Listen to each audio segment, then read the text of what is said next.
So note 16 is over adding and subtracting radicals. So the concept, adding and subtracting, we have this idea here. Okay, so notice on each of these, they have the same radical. So they each have the square root of x. Okay, so since these are the same, okay, we're able to almost take it out like a common GCF. Okay, and that's how that got to here. So when we take it out, we're just left with the numbers on the outside, and then we add them together. So ultimately, what we're doing is if we have the same exact radical, we can add them together almost like they're like terms. But this is the reasoning behind it, is that technically we're taking out a GCF and then combining those two numbers to get our final answer.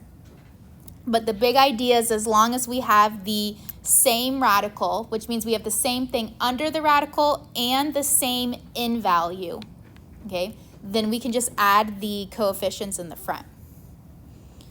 So for example, we have 6 square roots of 11 minus 2 square roots of 11. So yep, we would look at these, make sure they're exactly the same. So the in value is the same, the 11 under the radical is the same, so then we can just subtract the outsides and we get 4 square roots of 11. That would be our answer. Okay, so it's like we're combining like terms here. This isn't like an nth root, right? It is an nth root, but this is, since it's a square root, the in value is 2. But we don't have to write the 2. Was that? I see. Just because I took the coefficients in the front and I subtracted them. So this is not the 4th root. This is just 4 times the square root of 11. Okay. And technically there is a 2 there, but we don't have to write it for square root like we do the other ones. Okay. So then we have this one where we have the same radical, square root of 3. And so we're going to do the same thing. We're going to add the coefficients together. But if we don't see any coefficients there, what can we assume they are? 1, right? This is 1. Okay, so it means we add 1 plus 1 and we get 2. So this is 2 square roots of 3.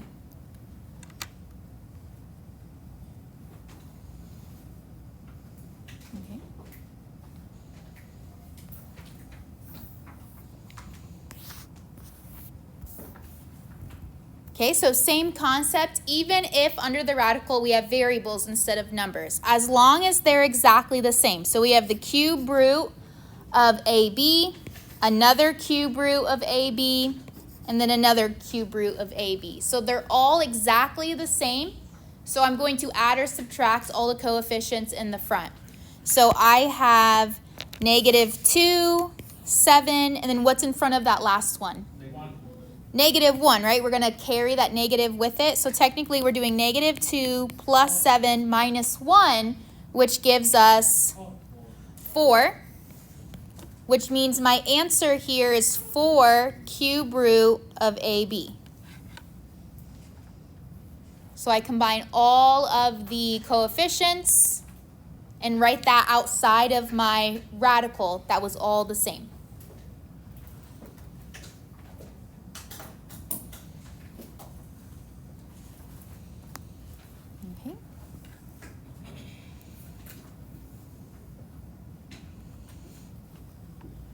Okay, so same concept. We're going to find the radical that is exactly the same. So we have the square root of 3 times y. But here we don't just have numbers. We don't just have the coefficients in front. We also have an x in front of each. So we're simplifying here 1/4 x minus 3/2 x. So we should multiply the 2 and 3? Yes, because we want a common denominator. So I would bring this out just so we can see it. 1/4 x minus 3/2 x. Okay, They're both x's, so I know that they're going to be common terms, but I need to get my fractions to have a common denominator. So what would I multiply that second fraction by? 2, because my common denominator is going to be 4. So I'm going to multiply both the top and bottom by 2. And so I have 1/4 x minus 6 over 4x. And then from here, I can simplify this by just subtracting the numerators. So what's 1 minus 6? -5. So this gives me -5 over 4x.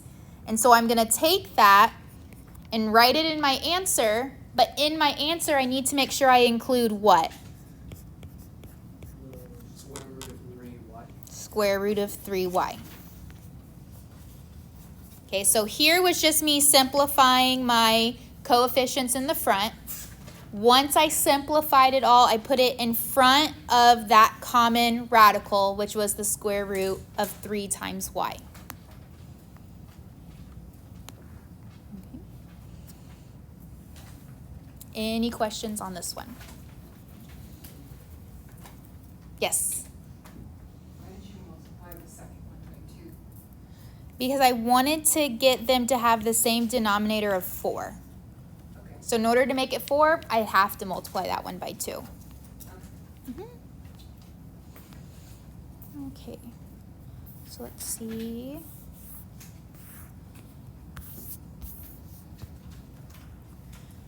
Okay, so then we get to problems that look like this. Do our radicals match? No, so we need to make them match. So what I'm going to do is I'm always going to start with the one that is larger. So I have the square root of 2 and the square root of 8. Square root of 2, I'm not going to be able to simplify further, but I could potentially simplify the square root of 8 by using the prime factor tree. Okay, so that means off of 8, I'm going to divide by a prime number until I can simplify this further. So I always start with 2 if I can, and so 2 goes into 8 4 times, and then 2 and 2. But since this is the square root, I'm circling a group of 2. Okay, and where does that 2 go since I circled it in a group? Does it go outside the square root or inside the square root? Outside. Outside. So technically, the nth root doesn't change. It's just going to be the coefficient in front.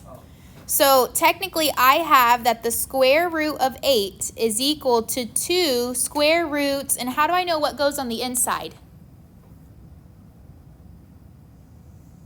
The one that's not circled. The one that's not circled. So it just happened to be another 2. So square root of 8 is the same as 2 square roots of 2. So when I solve this, I'm going to substitute that in for the square root of 8.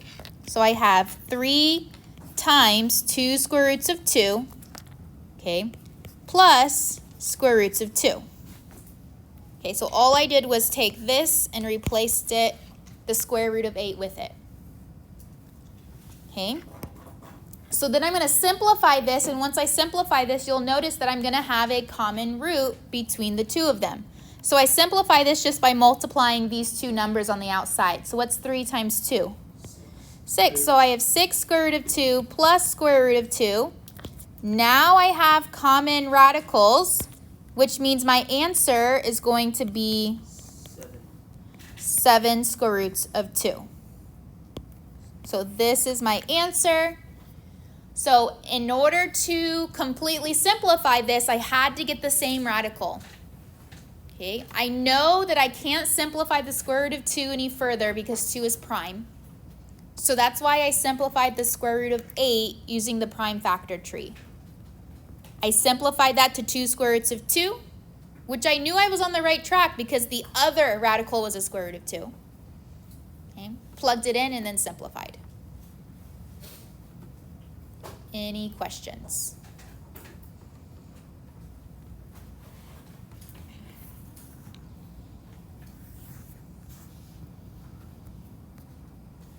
Okay. So again, first step, we should look at this and we're trying to see if we have the same what? Radical. Radical. So looking at both these radicals, are they the same? No. No, what does this one have extra? Y squared. Y squared, okay? And this one does not. So in order to simplify this, we could do it's not called the prime factor tree, but it's similar to the prime factor tree where we just write out all of the variables and then circle our pairs of 2 because it's the square root. So we're going to end up doing that with both of them, and you're going to notice that both are going to simplify to the same radical. So for example, this one is x times x times x. Because it's x cubed, I wrote 3 x's. Okay, how many y's am I going to write? Just 2. Okay. Under the other radical, how many x's am I writing? 3. And since it's a square root, I'm going to circle groups of 2. So I have a group of 2 here with the x's and a group of 2 with the y's. And then on the other one, I also have a group of 2 x's. What happens to the groups that I circle? Do they stay inside or go outside? They become the coefficient. They become the coefficient. They go outside. So technically what I have here is I'm going to bring down the 8, okay? I'm having an x that comes outside and what else? A y. So x and y come outside. What is left inside? An x, okay? I'm going to bring down the rest of it. So this is minus 3y. And then looking at this one, I circled a pair of x's. So what's going to come out? An x. And what's going to be inside? An x. Now are my radicals the same? Yes. Yes. Now they are both just the square root of x, which means I can do what with the coefficients on the outside? I have a question. Yes. Since it's 2 x's, why wouldn't it be x squared? 2 x's that I'm circling. Yeah. So out of the ones I circle, only one of them come outside. So if I end up circling, like let's say I had a 4th x and I circled this, then 2 x's would come outside, and that's when it would be x squared. Okay. How did the y go to 8? The y, for the same thing here, we circled a group of 2 y's, which meant 1 y can come outside. But since there was no additional y's, we didn't have any y's left over to put inside. Okay. So when we're combining this, I have one question for you. Is x times y the same as y times x? No. Yes. Think of it this way. Is 5 times 2 the same as 2 times 5? Yes.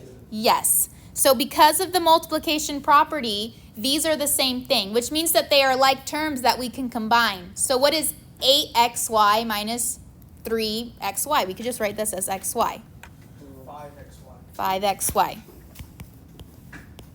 And then we have to write Square root of x. square root of x. Okay, so I'm going to make a note of this. I'm going to say that this is the same as x times y.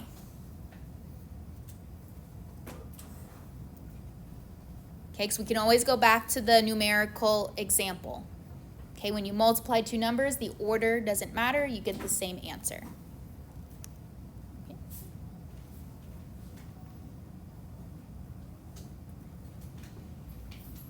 Okay, let's look at the next one.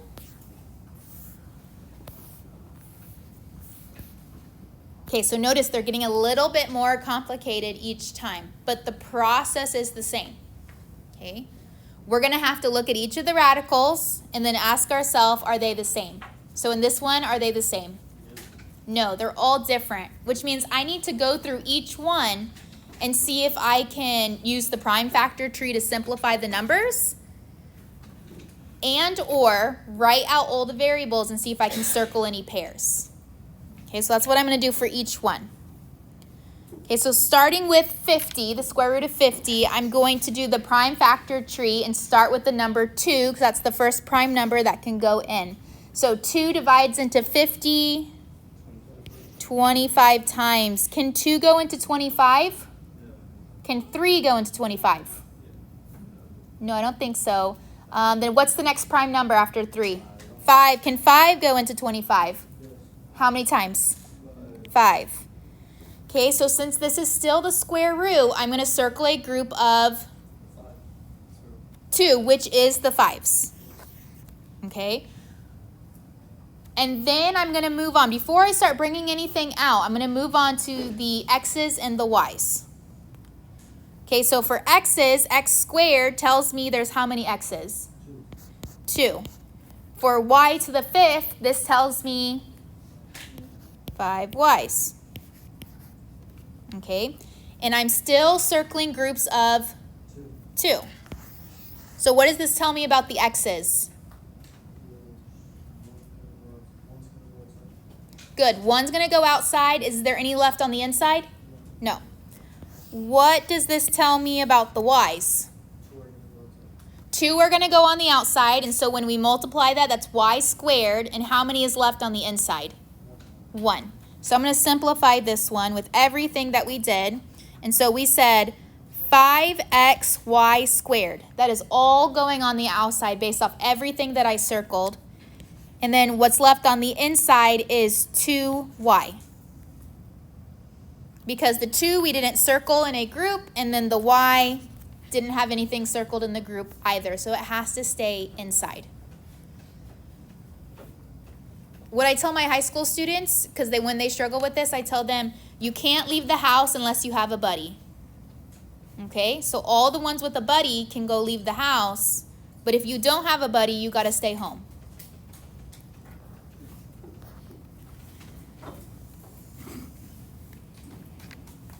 Okay, so we're going to do the same thing, but looking at our radical when we simplified, what do you think each of the other radicals have to simplify to?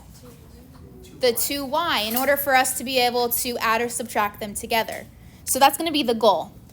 So looking at the next radical, I can't do anything with the 2 because 2 is prime. So I'm going to move on to the x's and the y's. So I have 2 x's, 3 y's. I circle a pair of x's. I circle a pair of y's, which means what is going outside? 1x and 1y. So I have minus 13xy. And what is staying on the inside? The 2y, right? The 2 because we didn't try to simplify it, and the y because it didn't have a pair. Okay, then I do the same thing with the next radical, and then I have 98. 98 isn't prime, so I know I can simplify that. Okay, I can start with 2 because it's even. 2 goes into 98. 49, that sounds right, 49 times. Can 2 go into 49? No. No. Can 3 go into 49? No. Can 5 go into 49?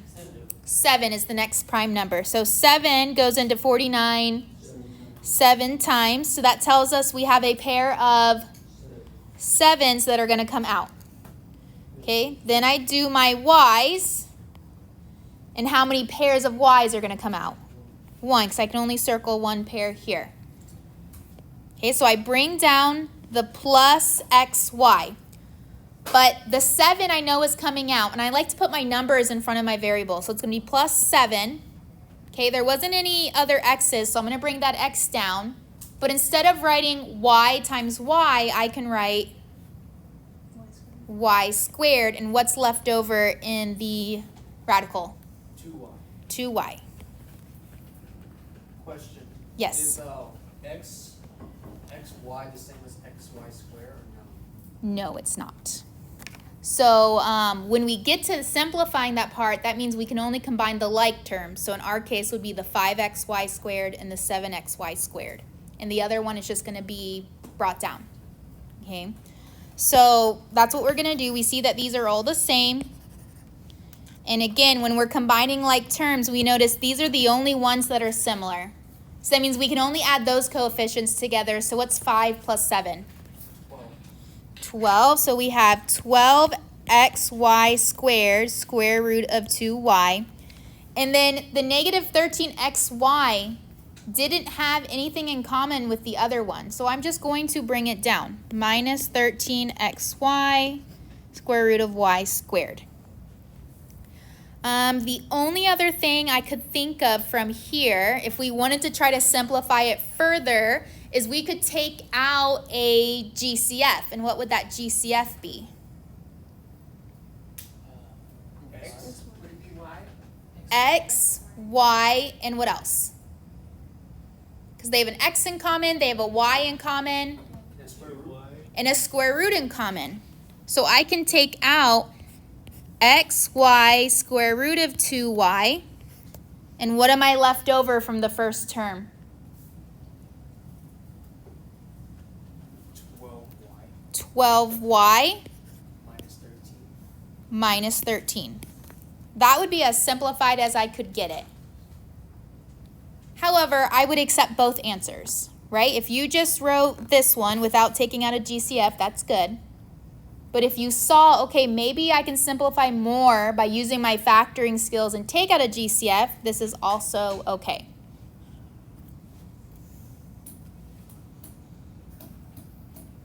This is as hard as these problems are going to get, right? As long as you can go through each of the radicals and simplify them to find a common radical. Any questions on this one?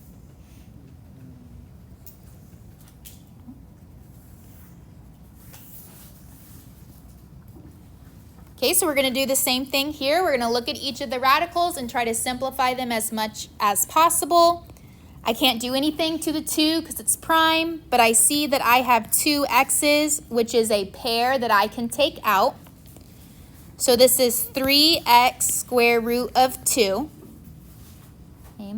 And then remember, we already simplified the square root of 8 before. And what did we find that this simplifies to?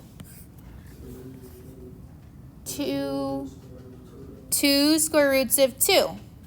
Okay, so if I bring that down, this is plus 2 square roots of 2. These are the same.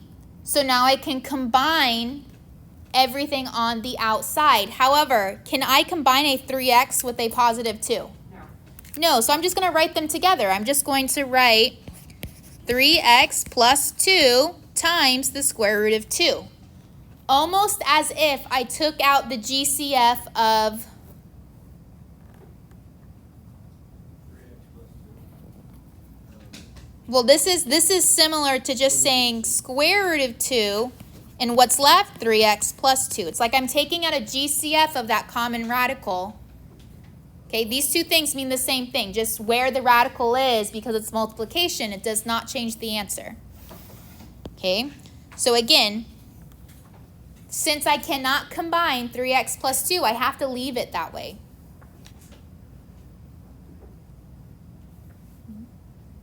And these type of problems where we're essentially just taking out a GCF is going to help us later, because when it's set up like this, okay, it is a lot easier to solve, and that's what we're going to do in the next couple notes. It's a lot easier to solve for x this way than it is this way. And that's the idea of why we want to try to simplify as much as possible.